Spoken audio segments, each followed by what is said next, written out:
အားလုံးပဲမင်္ဂလာပါဆင်မဒီဗီဒီယိုလေးမှာကဒီရှိနေတဲ့ဒီအစာအုပ်လေးကိုမှ fanzine ပေါ့နော်ဝင်ခြံဝင်းပတ်တဲ့ဟာလေးတစ်ခုနဲ့ပတ်သက်ပြီးတော့မှမျှဝေပေးမှာဖြစ်ပါတယ်ဒါဆိုရင်ဆင်မတို့ကနော် plugin ကိုအသုံးပြုပြီးတော့မှခြံဝင်းလေးကိုပတ်လိုက်မယ်ပေါ့နော်ဒါဆိုလို့ရှိရင်ကျွန်တော်တို့အရင်ဆုံးဘာလုပ်မလဲဆိုရင်ကိုပတ်ချင်တဲ့ခြံဝင်းရဲ့ data လေးတစ်ခုကို rectangle လေးယူပြီးတော့မှနော်နေရာလေးယာထားလိုက်မယ်ပေါ့ဟုတ်ပြီနော်အဲ့တော့ဒီတောင်လေးပတ်မယ်ဆိုပါလို့ဟုတ်ပြီအဲ့ဒါဆိုရင်ကျွန်တော်တို့ကအလယ်မှာမလို့တဲ့အပိုင်းလေးဖြတ်မယ်ပေါ့အပြင်မှာကြံမဲ့ boundary line လေးပဲယူမယ်ပေါ့ဟုတ်ပြီနော်အဲ့တော့ကျွန်တော်တို့ boundary line သတ်မှတ်ပြီးသွားပြီ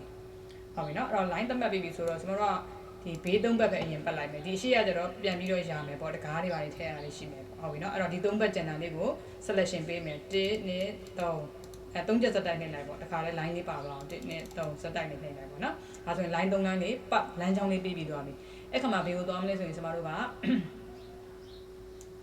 extension လေးကပေါ့နော်ဒီ file man ဟိုပါပေါ့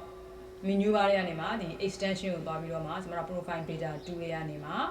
assembler dialog ကိုယူလိုက်မယ်ပေါ့အဲ့ဒီမှာဆိုရင်ကျွန်တော်တို့ကဒီမှာဒီလိုမျိုးကိုရှေ့မှာ3လက်စရှိလို့ဒီလိုမျိုးတန်းကြာရင်ကြာမကြောက်ဘူးဆိုရင်ကျွန်တော် search လေးကိုနှိပ်လိုက်ပေါ့ဒါဆိုရင်ကျွန်တော်တို့ရှိနေတဲ့ဟာတွေနံပါတ်တွေနဲ့နာမည်တွေနဲ့ကြာလာမှာနော်ပုံနဲ့နာမည်နဲ့ကြာလာမှာပေါ့နံပါတ်တွေဒါဆိုရင်ကျွန်တော်တို့ကဒီမှာရှိနေမဲ့ဝင်တကအမျိုးအစားတွေရွေးမယ်ပေါ့ဟုတ်ပြီနော်နောက်ထပ်ကတဲ့ဘာသွားမလဲဆိုရင်ကျွန်တော်တို့ကကျွန်တော်ဒီပုံလေးမှာဆိုရင် video ဆက်သွားမှာဆိုတော့မီးလုံးပါတဲ့ fanzine လေးကိုရွေးလိုက်မယ်ပေါ့နော်အဲ့ဒါဆိုဒါလေးကိုရွေးလိုက်မယ်ပေါ့အဲ့လိုရွေးလိုက်တဲ့အခါမှာဒီလို box လေးကြာလာမယ်ပေါ့နော်အဲ့ခါမှာဘာဆက်လုပ်မလဲဆိုရင်ကျွန်တော်တို့ကဒီမှာဘယ်ဘက်မှာကကျတော့ bit assembly ရှိမယ်ညာဘက်မှာကbit allow path ရှိမယ်လမ်းကြောင်းပေးထားတယ်ဆိုရင်ဒါကိုရွေးမယ်အဲ့တော့လမ်းကြောင်းပေးထားတာမရှိဘူး random လိုက်ပြီးတော့မှဆွဲကျင်တယ်ဆိုရင်ပေါ့နော်ကို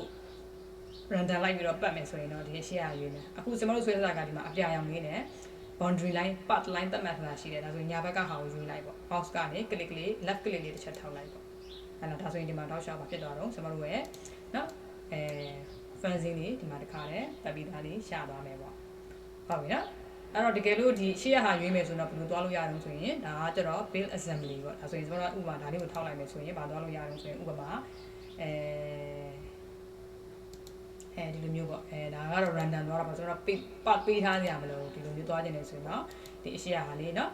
ဘယ်ဘက်ကဟာလေးကိုရွေးပေါ့ဟုတ်ပြီเนาะဒီလိုပုံစံလေးနဲ့ဒါဆိုရင်ဆွဲလို့ရှာတယ်ပေါ့ဟုတ်ပြီเนาะဒါဆိုရင် SK နဲ့ထွက်လိုက်ထွက်ပြီးတော့ဒါ close နဲ့ထွက်မယ်ပေါ့ဒါဆိုရင် select ကိုပြန်ပြီးဟုတ်ပြီเนาะဒါဆိုရင်ဒီလိုပုံစံနဲ့ကျွန်တော်တို့က fanzine လေးတွေကိုထည့်ပြီးတော့မှရေးဆွဲလို့ရပါတယ်ဒါဆိုရင်ကျွန်မဒီဗီဒီယိုလေးကိုဒီမှာပဲနားလိုက်ပါမယ်အားလုံးကိုကျေးဇူးတင်ပါတယ်